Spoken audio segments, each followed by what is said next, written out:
Oi, eu sou Cíntia Requena. Eu sou Raquel Cairoli. Eu sou Camila Preto e a gente tá começando mais um Te Contei.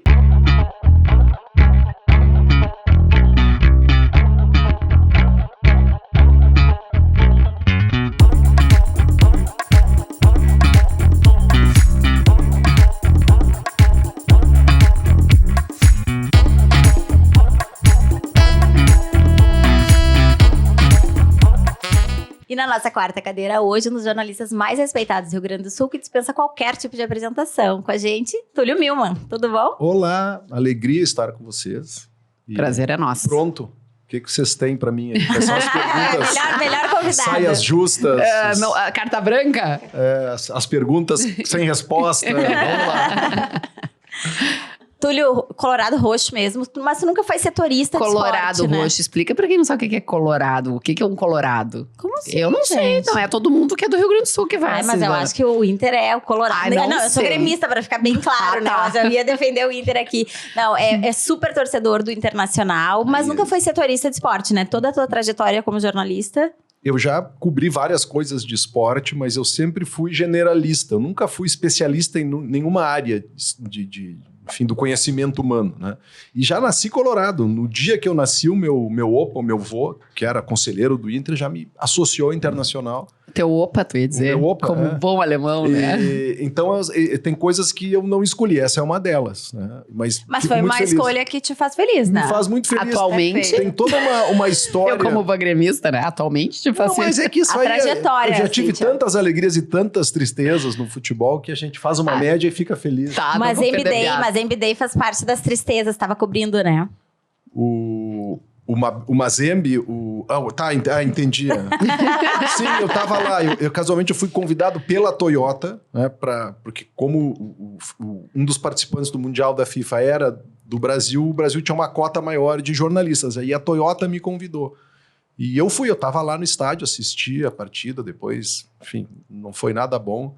Mas no outro dia já tinha passeio de camelo, de jipe no deserto. Já focou na viagem. Comprinhas, tava legal. Valeu. Apesar de tudo, foi bom. Foi bom. E eu tava torcendo pro Inter, tá? Que isso fique claro. Sério? Porque eu Por tenho causa um da monte de família, colorado em verdade. casa. Então, quando não joga contra o Grêmio, eu torço a favor do Inter. Sabe que eu abandonei esse perfil secador? Eu era. Assim, eu não tenho mais, não me dá mais prazer em ver o Grêmio perder. Claro que eu não vou torcer pro Grêmio. Não tenho mais essa... O Inter tem uma ligação muito forte com a minha família por uma história de família. Né? O meu avô e a minha avó, a Oma tá viva, tem uma avó de 103 anos viva. Ai, ainda. que legal. Ambos são fugitivos sobreviventes do Holocausto, na Alemanha, né? Então eles vieram para o Brasil e o meu avô gostava muito de futebol na Alemanha. Tu é judeu, né? Eu sou judeu. Pelos 4 costados. Quando eles chegaram, meu avô chegou aqui, se interessou pelo futebol e tinha o time em Porto Alegre dos alemães, que era o Grêmio.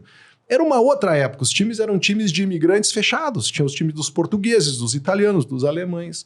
E aí ele descobriu que, apesar de ser alemão, pelo fato de ser judeu, talvez não fosse muito bem-vindo, né, no Grêmio. E aí foi para o Internacional.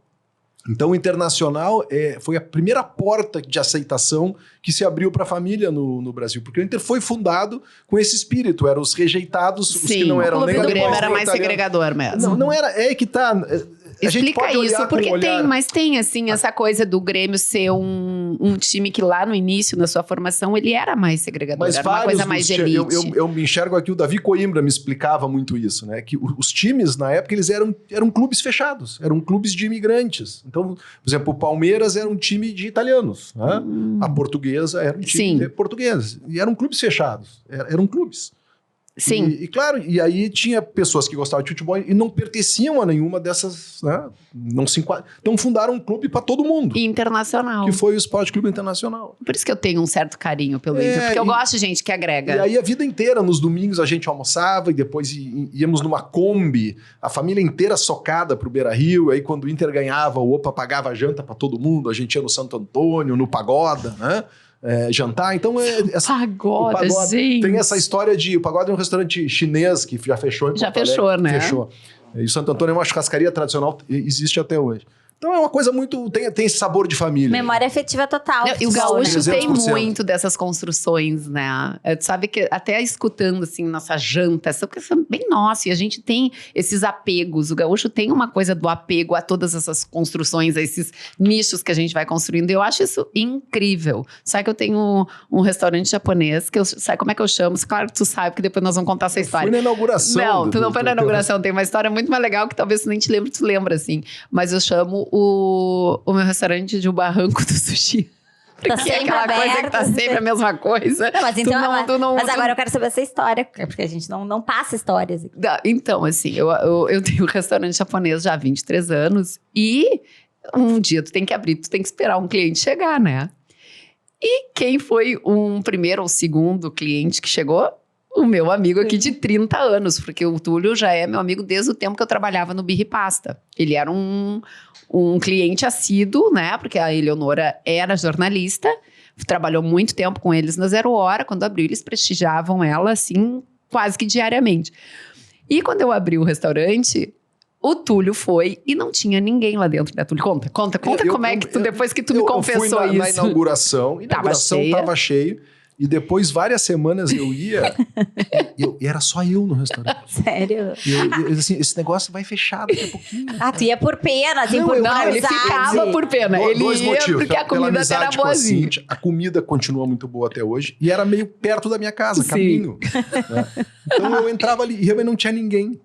Isso faz 20 e poucos anos. 23. E desde lá, sabe que eu fiz a conta esses dias, Cíntia? Eu já deixei no teu restaurante o suficiente para comprar um carro. Ah, eu acredito. Eu fiz a conta de quantas vezes eu fui nesses Tu viu? 23 anos. O preço médio que eu pago e multipliquei dá um bom carro. Não, eu te Isso é agradeço, amizade, tá? hein? Não, eu te agradeço, porque isso ajuda a pagar o boleto das E crianças, olha, né? muito bem investido, A escola. porque é muito bom. É muito bom mesmo. Mas é engraçado isso, porque isso ele demorou pra me contar. Ele disse assim, eu preciso te confessar uma coisa. Eu ficava constrangido de estar lá sozinho. Então, às vezes eu queria fugir, né? Porque imagina tu tá sozinho num lugar. E ele firme, ele Querido. ficava até a hora da conta. Querido. Continua Quero te ainda até agradecer isso Ainda publicamente. tive, semana passada, ou retrasada, ainda tive lá. Ai. Não, eu tenho uma curiosidade que não tem a ver com a tua vida. Tem a ver, mas não tem, jornalística, né? Me fala um pouco, haikai são as poesias, é isso? É um outro lado teu. O que é isso? Eu nunca tinha ouvido falar. Haikai é um estilo de poesia oriental e é um pouco mais rígido, tem um formato meio rígido. Mas a gente costuma chamar de haikai pequenos poemas, curtos, de 2, 3 frases, né? Enfim, simples. E é uma mistura de poesia concreta com haikai. E eu, toda a vida, gostei muito de palavras. Eu, como jornalista, eu tinha que exercitar, pelo tipo de jornalismo que eu fazia, o poder de síntese. Como colunista, às vezes tu tem que conversar com 4, 5, 6, 7 pessoas e isso vira 5 linhas. Sim. Então esse poder de síntese, eu sou treinado para sintetizar. E aí, às vezes, é uma coisa que acontece. Eu estou assim num momento qualquer, aí, sei lá, uma palavra qualquer. Vamos pegar a cortina. A cortina não atina que a Cristina toma a Coristina, entendeu? Uhum. E essas coisas vêm na minha cabeça, assim. É uma brincadeira. Aí, às vezes, eu fico dias com uma palavra, né? Como é que eu posso rimar? Como é que eu posso? E aí eu vou brincando com isso. E, de repente, isso me parece pronto e eu escrevo. E isso virou um perfil no Instagram, é isso? Um perfilzinho Como um hobby. clandestino, como um hobby. Clandestino. Como um hobby. Porque eu publico ali, agora faz tempo que eu continuo escrevendo, e também escrevo alguns poemas mais longos, assim, arrisco algumas coisas mais longas. Processo criativo ainda 1000. Mas é diversão, eu não tenho qualquer pretensão com isso, eu nem sei se é bom ou não. Mas a cabeça em exercício. Até me inscrevi num concurso uma vez para testar o que ia acontecer. Era um concurso E como é chamado, que E aí ganhou. não ganhei, chamado Pena de Ouro. Que me Como? pareceu pena de ouro. Pena. Tinha jurados de 5 países de língua portuguesa. Mas Portugal, não se inscreveu no Angola. concurso ali da esquina, né? Foi no Não, concurso eu fui- muito Copa do até pra Mundo do testar, Haikai. Até para testar. E aí fiquei entre os 10 finalistas. Olha! Uma poesia. E tá lá publicada no livro, eles lançaram um livro depois. E aí eu Sinal que tu é bom. não sei se eu sou Não bom. é tão ruim, pelo menos. A gente acerta algumas, erra outras. Eu não sei, o bom depende de quem lê, né? De quem lê. Depende de mim. Do Então, não gosto. sei se faz algum sentido ou não. Mas pra mim isso é uma brincadeira. Mas tu é um cara super disciplinado. Pra quê? Pra tudo, assim. Tu tava fazendo haikai, quero ver se eu sou bom. Vou ali me inscrever num concurso. Tu te testa, assim? Não muito. Não. Eu também sofro, como acho que quase todo mundo, de momentos de síndrome de impostor, assim, que eu... mas... Sabe, tu escreve, mas isso aqui não dá vergonhinha, né? Tu não enjoa do teu texto?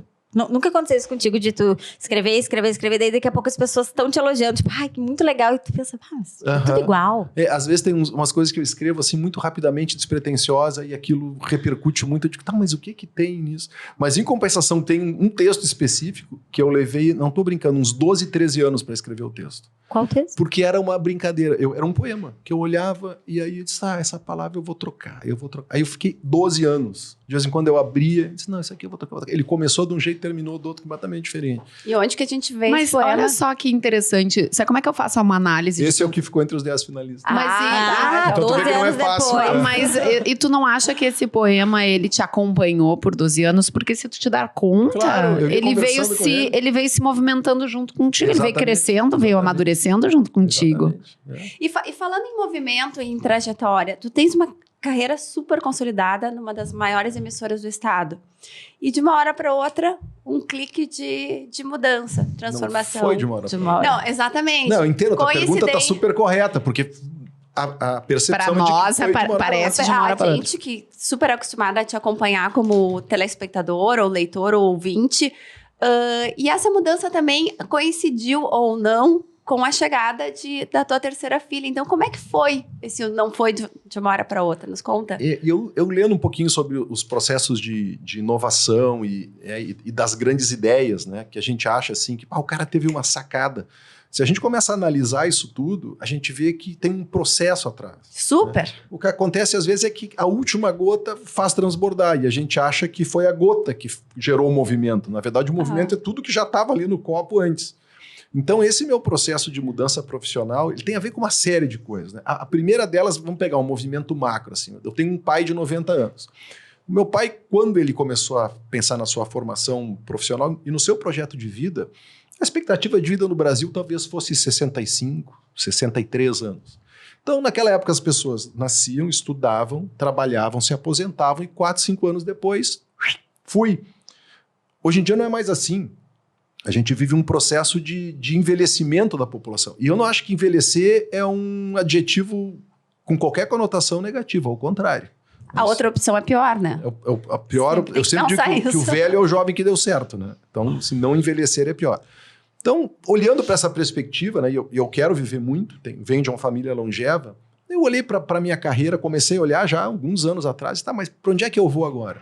Aí comecei a fazer a minha lista de sonhos, de que quando eu comecei no jornalismo. Eu queria fazer isso, fiz isso, e a minha lista estava completa. Eu já tinha feito tudo que eu sonhava fazer e muito mais. Aí a gente para na frente do Y. Né? Bom, e agora? Eu vou entrar aqui numa linha de estabilidade. Adoro o Grupo RBS. O que eu fiz não foi ruptura. Continuo tendo relações muito boas. Mantenho uma coluna por semana lá na PJ. Continuo escrevendo.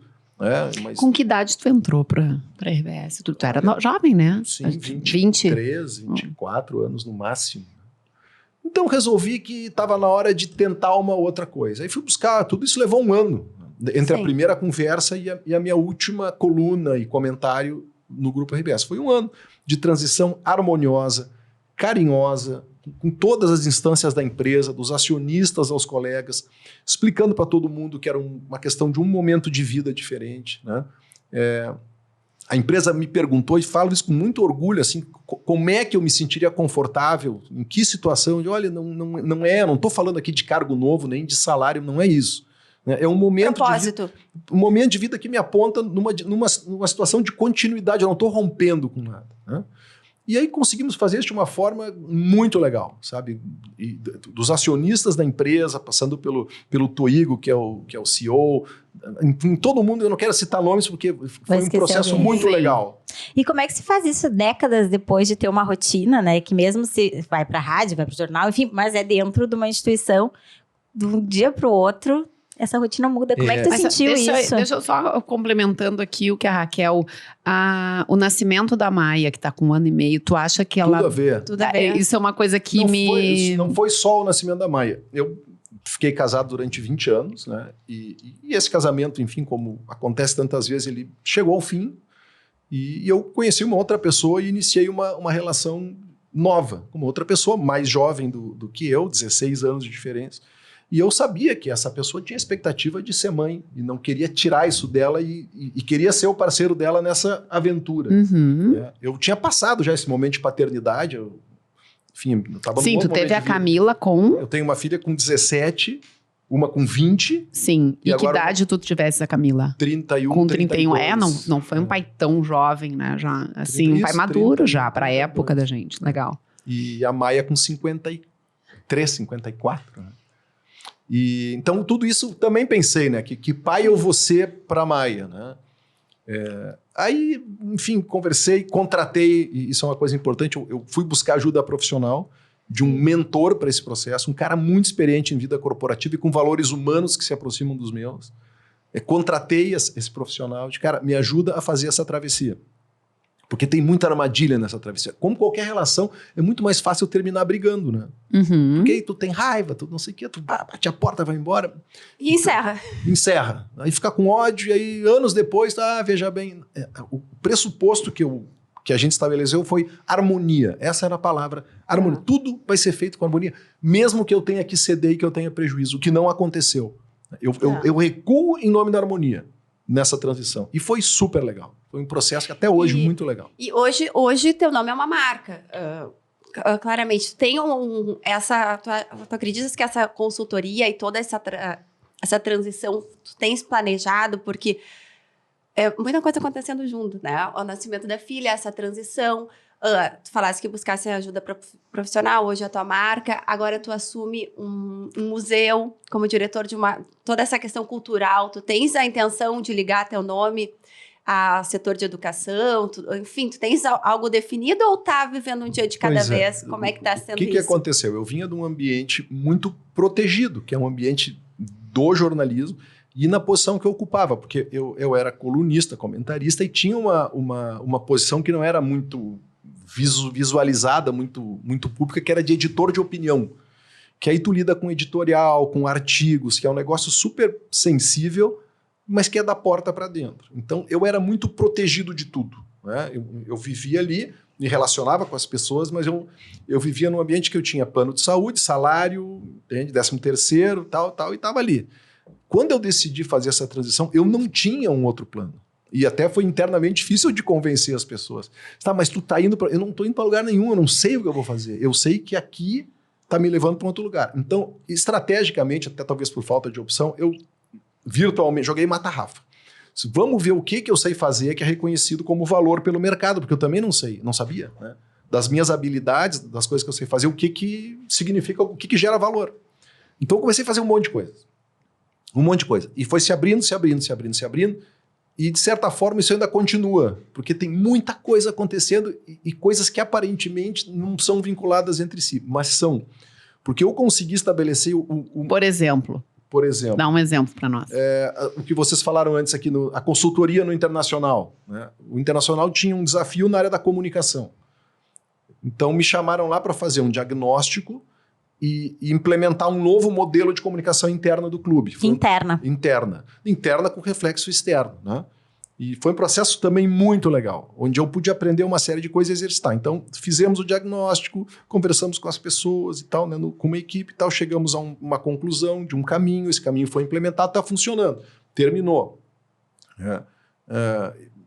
Então, o que une tudo isso para mim? Eu acredito que a comunicação, ela é a única ferramenta capaz de construir uma ponte sólida entre o propósito e geração de valor.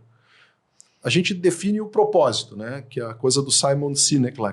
Para que a gente está fazendo isso? Qual é a contribuição que o meu trabalho, que a minha vida deixa para a humanidade?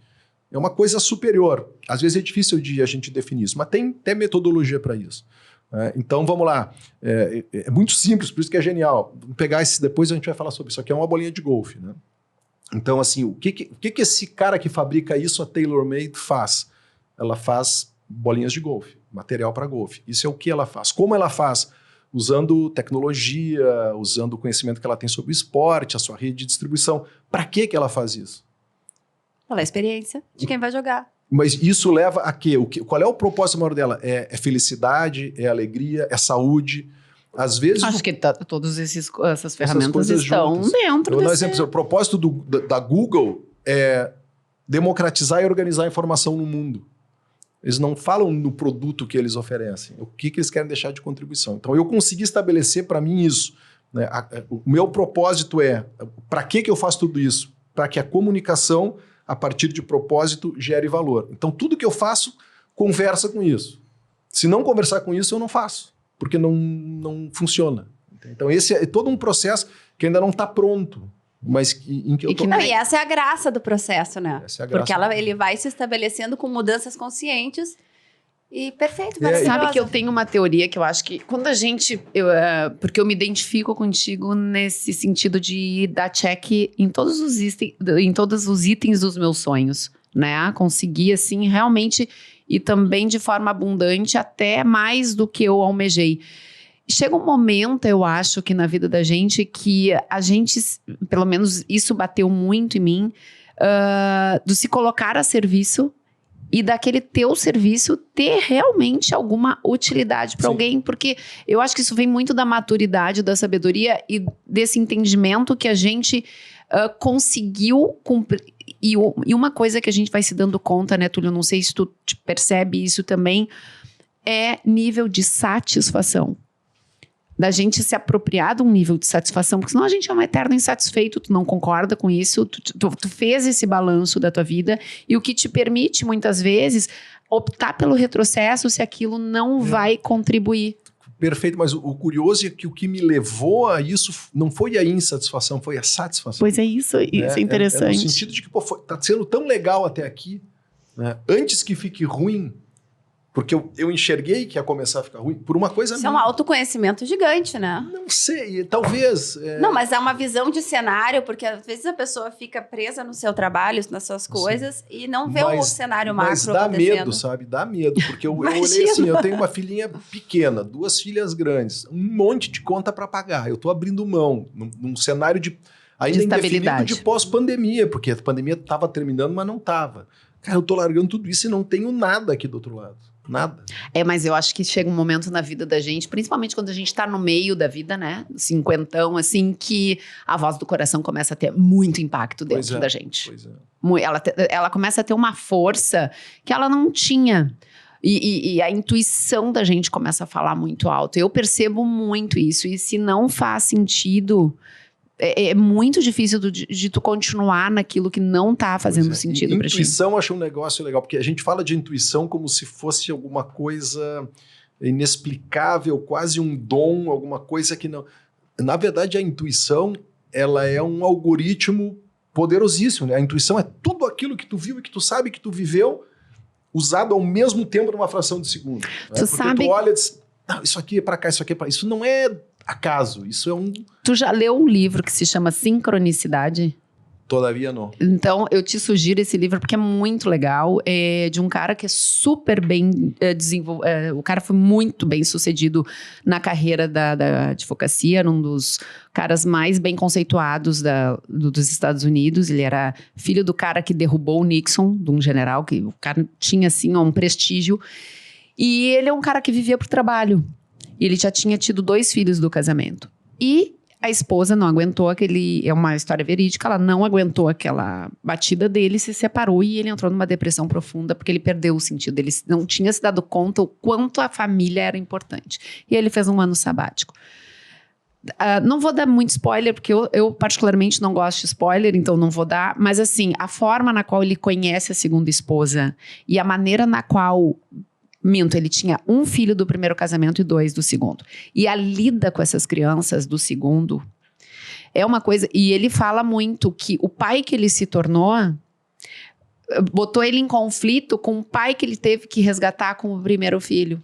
É uma coisa muito louca. Isso, eu estou falando da Maia com 1 ano e meio, estou falando dessa tua... Eu te sugiro esse livro, é Joseph Jaworski, o nome do... Como é que é o nome? Sincronicidade. E é bem isso. E ele formou... depois dessa tomada de decisão, o Fórum de Liderança Americano, ele juntou todos os cabeções dos Estados Unidos de grandes empresas para fazer justamente isso, para tirar das pessoas o melhor que elas podiam dar para contribuir. Então, assim, eu vejo essas mudanças e eu vejo e ele diz, hoje eu sou um homem feliz. Antes eu era um homem que eu era bem sucedido financeiramente, mas hoje eu sou um homem feliz.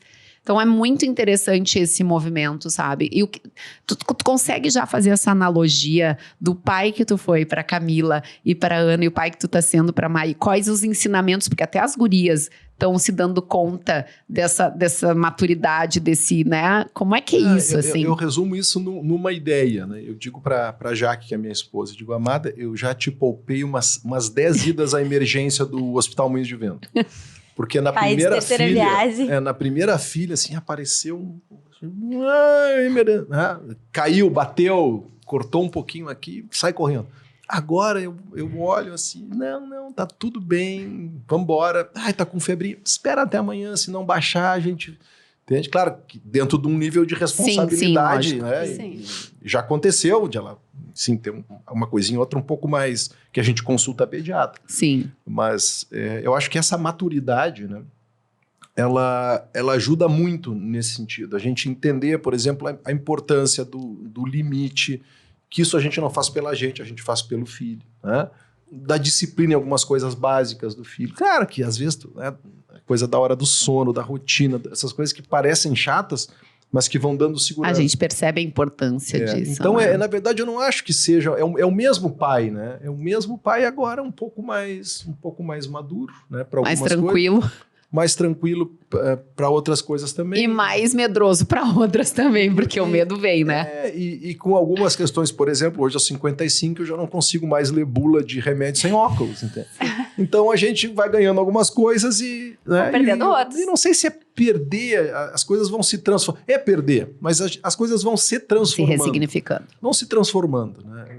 Enfim, eu acho que é isso. Mas E nos conta, tu respondesse em espanhol, tu já morasse em 3 países? Onde? Já morasse fora um tempo, né? E eu morei fora Nos conta. 3 oportunidades. A primeira, quando eu era adolescente, eu passei 1 ano em Israel.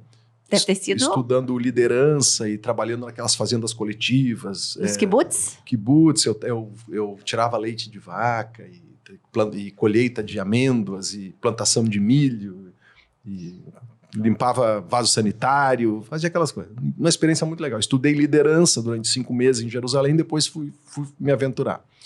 Depois, aos 20 e poucos anos, aí fui morar em Barcelona, aí já estudando, fiz um curso de recursos humanos, de assistente de direção de cinema e cobri as Olimpíadas de Barcelona, que era Que máximo! durante as Olimpíadas. Eu morei na Espanha também, mas quando adolescente. Morei em Málaga, na Costa do Sol. Sim. País maravilhoso. É espetacular, né? Espetacular. Eu peguei aquela época da Espanha, especificamente de Barcelona, Ascendente. decolando, né? Com muito investimento, muito dinheiro, enfim, né? Uma época de euforia. E depois, agora, mais recentemente, em 2017, fui passar 6 meses na Filadélfia, nos Estados Unidos. Aí já com a família. Com as 2 gurias, já divorciado ou em processo de divórcio, né? Minha ex-esposa, ela ia, eventualmente, ficava um tempo lá com as gurias, e aí... Mas aí já foi uma outra experiência também, né? Eu fui convidado para uma universidade, fiquei 6 meses lá, basicamente de pai com as 2 filhas junto. Sim, e aí tu trabalhavas aqui remoto também? Trabalhava daqui, escrevia colunas. Foi aí que tu fez tu pegou o teu diploma de storytelling? Não, isso foi aqui, isso foi depois. Isso foi na época em que eu resolvi fazer a transição, aí eu achei que eu precisava aperfeiçoar algumas coisas e fui fazer em Stanford um curso de storytelling voltado a business. Como organizar as tuas narrativas para gerar valor. Pessoas, empresas, organizações. Conta pra mim, assim, ó, de um jornalista raiz, né? Porque nós somos de um tempo que eu brinco... na época que eu trabalhava no Birripass, eu tinha 21 anos, não existia motoboy. Então, a Eleonora me mandava às sextas-feiras, tu vai te lembrar disso. Sabe que eu lembro. Às 6 da tarde. Entrava a redação lá dentro. Com umas 400 quentinhas que eu chegava na mão. Eles eram tão FDP, não posso falar palavrão aqui, mas eles eram tão sem vergonha, que eu ficava vermelha. Eles eram mesmo. Horríveis. Né? Eles eram horríveis. Tu junto, e eu ficava vermelha por qualquer coisa. E eles já sabiam. Quando eu chegava, gente, eles levantavam de pé, me aplaudiam. Eu ficava... Não, mas esse caso tu não tá contando direito essa história. Essa história foi a seguinte. O Birra e Pasta fechava, acho que é 1 da manhã. Era isso? Sei lá, a hora que tu... Tinha 1 hora lá pra fechar. Acho que era 1 da manhã. E uma noite, numa sexta-feira, que era o dia que a gente tava... Eu cheguei lá 10 para 1. E não fui atendido. Não me atenderam. Ai, verdade! E aí eu gente. falei pra Eleonora, mas numa boa, sabe? Não foi uma coisa assim, mimimi. Eu disse, Eleonora, rolou o seguinte, até pra tu saber, eu cheguei aí 10 pra 1 e disseram que não tinha mais comida, né? Tipo... E aí que a Cíntia foi a enviada para pedir desculpas. Aí Só que eu cheguei com comida para toda a redação. Numa época que não tinha nem catraca para entrar. A gente dava o nome, era um outro nível. Era jornalista raiz. E eu chegava e eles aplaudiam. O motoboy era eu, né? E graças a ti, eu acho que a redação inteira comeu. E eles faziam sentar junto e começavam a me contar as loucuradas, assim, porque era uma loucura, né? Não sei. Não lembro, não. Conta só uma história pra nós, assim, aquela coisa que ninguém sabe, mas desse tempo, tem que ter. Tem que ter uma coisa assim. Tipo, que tem determinados crimes que não prescrevem. Tá, não, mas assim, ó, vamos pensar numa época. Vamos pensar numa época que era todo mundo jovem. Anos 30 quase. Escreveu tudo, certamente. Numa época assim, que juntava uma gangue, tipo Tudinho, Eichenberg, Ciro, mas eu me lembro dessa gangue, era uma gangue. Tudo aos comandos do Augusto Nunes. Não podia dar certo aquele troço. E dava certo. Até depende como tu avalia dar certo. Não, assim, o que tinha era uma época em que o jornalismo ele estava em transição, né? O jornalismo década de 60, 70, até a década de 80 era uma atividade combativa, de enfrentamento ao regime militar, em defesa das liberdades. Era uma atividade muito engajada e pouco profissional no sentido que a gente imagina hoje profissional, porque isso era ser profissional naquela época. Uhum. Então o jornalismo foi mudando, até porque a legislação se aprimorou. Por exemplo, quando eu entrei não tinha relógio ponto, férias eu passei anos sem tirar, porque eu não queria tirar férias. Então era uma coisa assim. Falando de 30 anos atrás. Sim, é 30. Então, tinha umas práticas na redação, por exemplo, 30 anos atrás, que lá na sexta-feira, em determinado momento, né, havia um comando lá, um código que a gente sabia que na determinada sala tinha um farto buffet de bebidas alcoólicas generoso. Então, a gente bebia na redação depois das 11 da noite, com cervejinha, o vinho. E seguia trabalhando. E se atravessava a noite, porque mais de uma vez eu vi o sol nascer no sábado. Porque na sexta-feira se fazia 2 jornais. Era o jornal de sábado e o jornal de domingo, falando de jornal impresso. Então a gente atravessava a noite. E era divertido, tomava um trago, conversava. Eu vou contar uma que eu nunca contei pra ninguém, mas eu vou contar e tu vai ficar sabendo. Lembra do Marco Aurélio, evidentemente, claro, que fazia os cartoons, né? Claro. Marco Aurélio fazia os cartoons. E eu desenho. E um dia eu cheguei para levar comida pro Marco Aurélio e ele tava desenhando. E eu disse, o que tu tá fazendo hoje, Marco Aurélio? Não sei. Ele disse, eu tô desenhando. Eu disse, sabia que eu desenho? Ele, desenha, então tu desenha. Eu disse, como assim? Não, desenha aí, termina aí o desenho, faz com os teus. Se tu tá brincando, Marco Aurélio. Ele disse, não, eu terminei. Tu fez a charge? Não, fiz toda, ele já tava no meio. E eu assinei, eu falsifiquei a assinatura dele, querido. E o meu desenho foi publicado. Muito carinho, né? Era uma turma muito... Tempos de Tatata Pimentel, de Tânia Carvalho. Eu tô louca pra trazer a Tânia Carvalho aqui pra contar as histórias. Eu me lembro na redação, assim, Paulo Francis... Era um lugar aqui, era um lugar efervescente intelectualmente, era um lugar onde as pessoas, Luiz Fernando Veríssimo, Moacir Sclia, não, era um pessoal de Paulo Santana peso, com né? toda a sua loucura. Né? Então era um lugar realmente assim muito efervescente, né? Muito instigante. E eu, super jovem, 20 e poucos anos, para mim era como estar na Disneylândia. E era uma Disneylândia mesmo. Eu me lembro, né, no Birra, que uma vez, foi das primeiras vezes que o Fito Paz esteve em Porto Alegre. E eu não sei por que o Cleiton e o Cledir estavam juntos, e aí depois nós fomos jantar no Birra e Pasta. Eu tenho essa foto até hoje, o Fito Paz e o Cleiton e Cledir. Não sei se tu tá junto, Eleonor. Então era um lugar onde passava muita gente legal, mas era outra coisa, era uma outra proposta. Eu tenho uma mesa, não sei se tu vai te lembrar, tava tu, o Dinho, o Ciro, o Paulo Francis, Arnaldo Jabor, O Jabor eu me Augusto Nunes. Que mesa? Não, era uma mesa. A Eleonora era meio dando uma de ferro daquela época, né? E eu, 22 aninhos. Assim, tinha que ser, imagina com essa tigrada enlouquecida lá. Não, gente, assim, eu ficava muda. Eu só escutava a doideira, assim, contando histórias, assim. Daí vinha o Dark Side. Bastidores, assim, total. Senhora. As boas histórias. E falando em história de bastidores, assim, as histórias... que te marcou, assim? Não precisa dizer nome, nada, assim. Nessa tua trajetória, uma história que tu pensa, putz, sério que isso aconteceu? Alguma coisa que te marca. Seja porque é curiosa, porque é interessante, porque foi bizarra. Tanta coisa. Gafes. Deixa eu pensar. Gafe teve várias. Muitas. Brigas no ar, gafe. Briga no ar. Briga. Lá tinha eu até posso contar o nome deles. Adoro. Orlando Moraes. Sabe que é Orlando Moraes? Sim, da Glória o- Pires. Marido da Glória Pires. E ele veio dar entrevista no Estúdio 36. E tinha uma polêmica na época, que eu não sei qual era, lá que Não eu era tinha dos lido. taxistas? Não, era um negócio de que ele... E aí eu me lembro que eu perguntei assim, Orlando, eu conheço teu trabalho, a gente sabe do teu talento, mas como é que é ser casado com uma pessoa famosa, né? E de repente, sei lá, ter o teu sucesso para alguns maldosos vinculados a ela. Eu não sei se foi a melhor pergunta do mundo, Gatilho. mas o cara enlouqueceu. Ele começou assim, para começo de conversa, quando eu dou entrevista para grandes jornalistas, essa pergunta nem aparece mais. Ele começou assim, aí eu Ai, que merda. Foi Que murchando. que eu vi? gelei. O que tinha acontecido e eu não sabia? Ele tinha, até onde eu sei, a Glória tinha assinado um contrato com a Globo que exigia que a música dela, da novela, fosse dele. Isso gerou uma polêmica que eu desconhecia. E eu cutuquei Nossa. o negócio no Sim, meio do troço. tu revelou. E o cara enlouqueceu.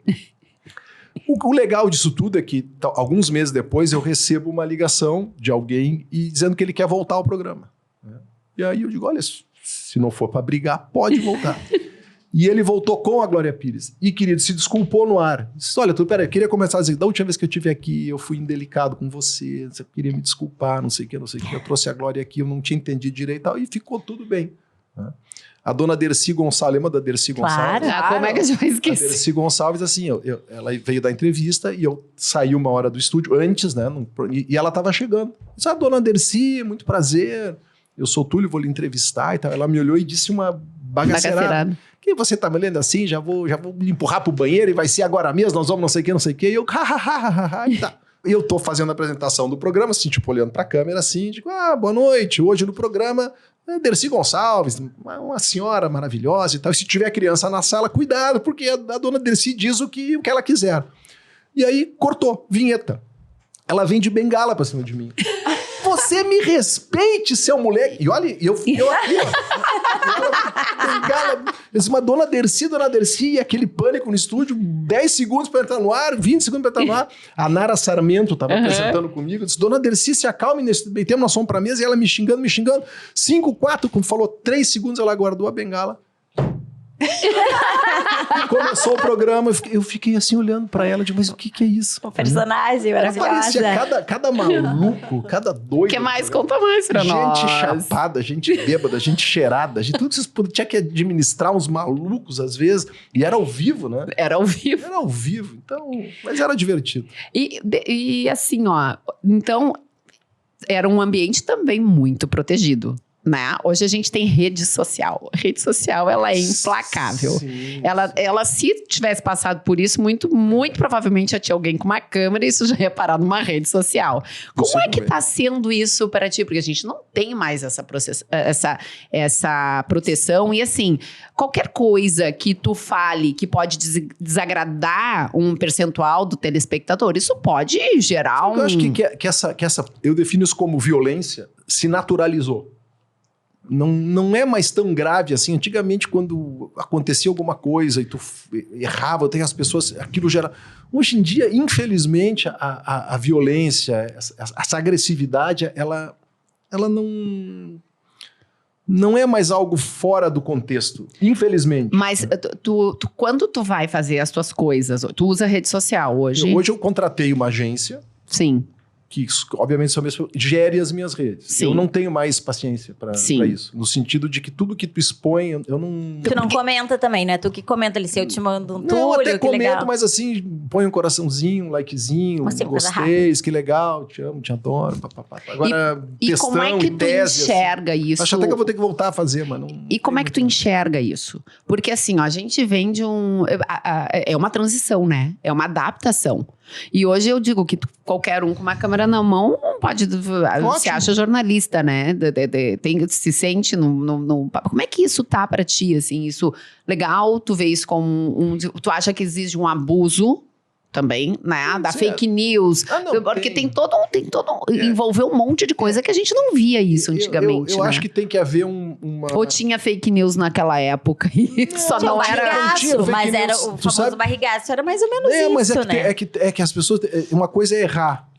é muito difícil diga assim, tu propor ou tu veicular uma fake news. Tu tem nome, sobrenome, endereço, CPF, o teu negócio é acertar. Mas claro que o jornalismo, ele era e ainda ele é feito em cima do fato. O fato está acontecendo. Então, o próprio conceito de erro tem que ser relativizado. Eu sempre defino assim, tem uma definição de jornalismo que eu acho muito legal. O jornalismo é o registro da história enquanto ela está acontecendo. Sim. E o que vai acontecer depois? Hoje em dia mudou, porque tu tem várias outras fontes, né? Mas antigamente o jornalismo era uma das poucas fontes. Tinha os documentos e tal, formais, né? E o que as pessoas diziam sobre os fatos. Aí 5, 10, 20, 50 anos depois, um historiador, friamente, vai pegar aqueles fatos, analisar, filtrar. Isso aqui foi exagerado, isso aqui não. E ia organizar uma narrativa histórica em cima disso. Sim, não é mais um fato, é uma narrativa. Quando tu tá narrando um jogo enquanto ele tá acontecendo, tu vai te enganar, tu vai, sabe? Então as pessoas não têm mais muita paciência para isso e nem percepção para isso. Eu não olho muito com olhar de julgamento, é um fato. É um fato. Redes sociais são um fato, como é que a gente lida com elas? Eu tenho uma crítica assim, muito severa a esses grandes conglomerados aí, que eu até acho graça hoje, quando se falava no monopólio da RBS, é engraçado, né? O negócio do Google e do Facebook, por exemplo, não é dar informação, é tirar informação. E desse ponto de vista, são empresas desonestas, porque eles não te dizem o que eles estão fazendo na verdade. O que o Google faz, e eu sou usuário de Google, pago o Google, gosto, é bom de usar, mas o que eles fazem é te mapear para poder comercialmente antecipar os teus desejos e te oferecer produtos e serviços no tempo certo para que tu os consuma. Só que eles não dizem isso. Né? Eles, estou te dando a possibilidade de buscar qualquer informação e tu...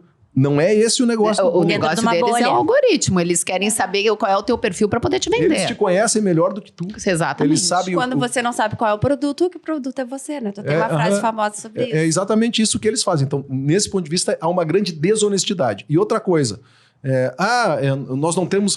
Já está mudando isso, mas está mudando na marra, né? Nós não temos responsabilidade sobre o que nós somos uma grande praça onde cada um... Assim, vamos fazer uma festa open bar sem porteiro. O que vocês acham que vai acontecer? Vamos botar aqui um monte de bebida e coisa legal, comida, e vamos deixar a porta lá da frente aberta. O que vai acontecer? Não vai dar certo. Não vai dar certo. Tem que ter, assim, a gente tende a enxergar a regulação, a regra, a combinação como algo autoritário. É o único jeito da gente poder conviver socialmente, combinar algumas coisas e cumprir, senão é selvageria, entendeu? Tu sabe que a minha filha mais velha tá morando na Austrália e lá tem muita regra. E lá tem multa pra tudo. Ela tá me explicando. Às vezes é demais. Não, mas ela tá me dizendo, mãe, pra ela que tem o parâmetro de morar aqui no Brasil, lá eles têm um termo que eu achei muito bonitinho. Eles chamam a Austrália de nanny country. É um país babá.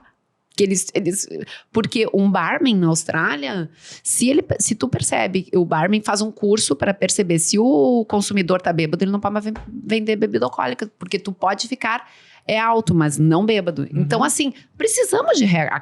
Bem ou bem, funciona. Ela se sente segura. Tem que né? Diferente daqui, que é o país da baderna. Então esse negócio de eu publico o que eu quero, digo o que eu quero, não é bem assim. Não dá pra ser assim. A gente tá se encaminhando pro final ali, a Aline tá fazendo os sinais dela, e eu queria te fazer algumas perguntas, que eu acho que a gente não falou aqui, é importante, a gente falou da RBS, mas não falou desse outro momento. Como é que tu chegou no Museu da PUC? Basicamente, e o que tu tá fazendo lá? Então, eu fui convidado pela reitoria da PUC a assumir uma função, né, que é uma função, digamos assim, voluntária, é um trabalho para a comunidade, de assumir a presidência da Associação dos Amigos do Museu da PUC. Que é, para quem conhece Porto Alegre, é aquele museu lá onde tem o dinossauro, enfim, que é um lugar super legal. E o que a gente vê do museu não é metade do que tem lá embaixo, de acervo de coleções, né, que tem a ver com arqueologia, com a história das missões, com a história de Porto Alegre, com fósseis. Tem bastante atividade interativa, né? Tá bem legal o museu. É um dos pontos turísticos mais visitados de Porto Alegre.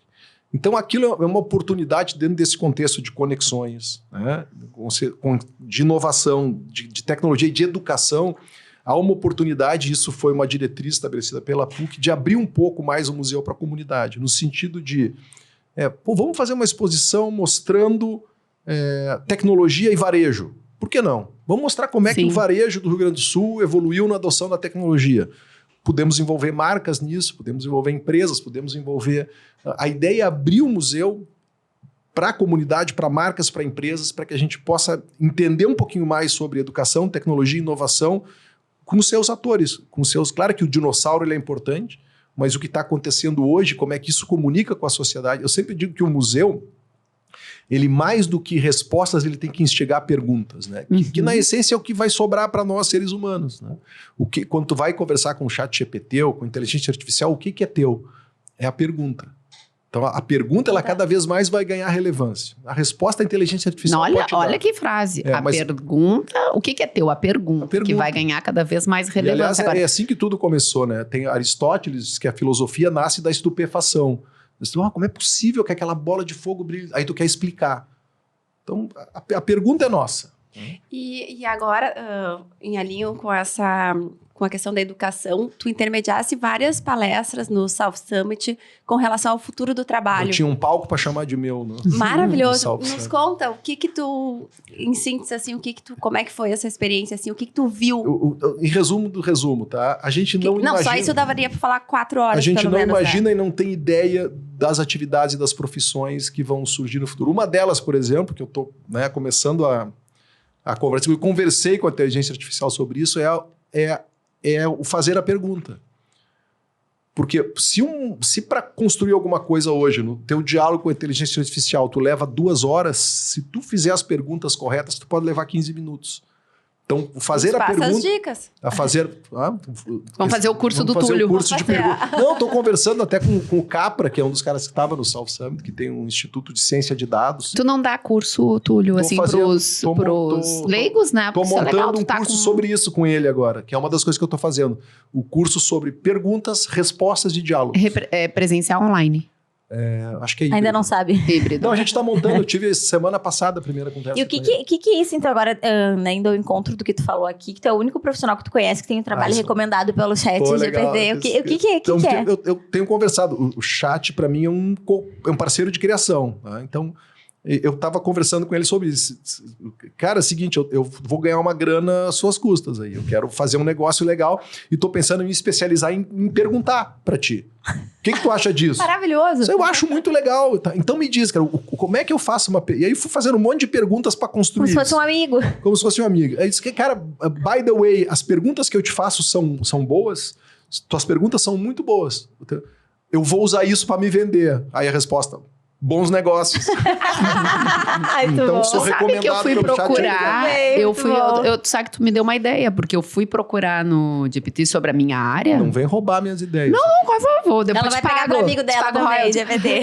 Mas não tem praticamente nada sobre porque eu mudei de profissão também, né? Não é? A gente vai ficando velho e doido. Né? Hoje eu tô me especializando em neurociência, mas na área da inteligência espiritual, que é uma ação cerebral. Legal. Tá? Não tem nada a ver com religiosidade, que é a ação da glândula pineal com a pituitária.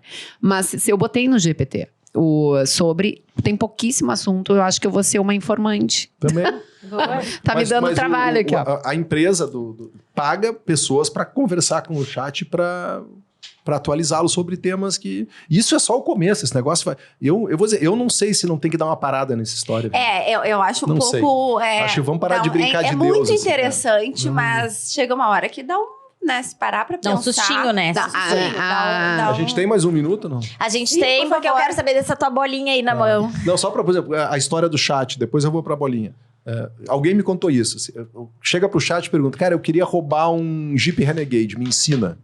O que o chat responde? Não, eu não posso te ensinar, eu sou uma máquina, tá. Mas se tu chegar para ele e disser, cara, como é o seguinte, eu tenho um Jeep e esqueci a chave dentro, me ensina a abrir, ele te ensina. Vai ter a pergunta correta. Essa é a incorreta no caso. Então, a ferramenta, ela passa a ser perigosa. Não, é perigosa. Perigosa, entendeu? Dá uma manipulada. Tanto que se vê nos Estados Unidos, crianças que aprendem a fazer bomba no Google, querem dar um susto na professora e erram a quantidade dos ingredientes. Tu sabe que a primeira cadeira dessa pós-graduação que eu fiz em neurociência é o crescimento exponencial e o quão preocupados eles estão com o ser humano do crescimento exponencial da inteligência artificial. Isso aí, tem que ter cuidado. Não é que eu sou contra, mas tem que cuidar. Daqui a pouco a inteligência artificial resolve detonar o arsenal atômico russo, porque alguém disse alguma coisa. Enfim, Bolinha. Quero saber o que é essa bolinha. Isso é uma bolinha de golfe. Eu faz alguns anos comecei a jogar golfe. Meus pais moram num condomínio aqui em Porto Alegre, dentro de um campo de golfe. E eu comecei a jogar. E claro, qualquer atividade nova, né, ela te exige... Eu não gosto muito da história de sair da zona de conforto, né? Eu levei 55 anos para construir minha zona de conforto. Eu não quero sair dela. Eu quero ampliar a minha zona de conforto, certo? Sim. Eu já sei fazer isso e aquilo. Eu quero aprender muito mais coisas. Mas eu não tenho que sair de zona de conforto nenhuma. Isso é uma idiotice. Eu levei a vida inteira para aprender um monte de coisa que hoje eu sei fazer. Eu vou ter que... Não quero. Eu gosto da minha zona de conforto. Não deixa a minha zona de conforto em paz. Então eu fui aprender golfe, que é um esporte muito difícil, mas muito legal. Então, isso aqui, para mim, é um símbolo do aprender a aprender e do constante aprendizado. Né? Alguns dos maiores atletas do mundo, o Usain Bolt, que é corredor, o Michael Phelps, o Michael Jordan, todos eles, quando ganharam tudo que tinham para ganhar nos seus esportes, foram jogar golfe.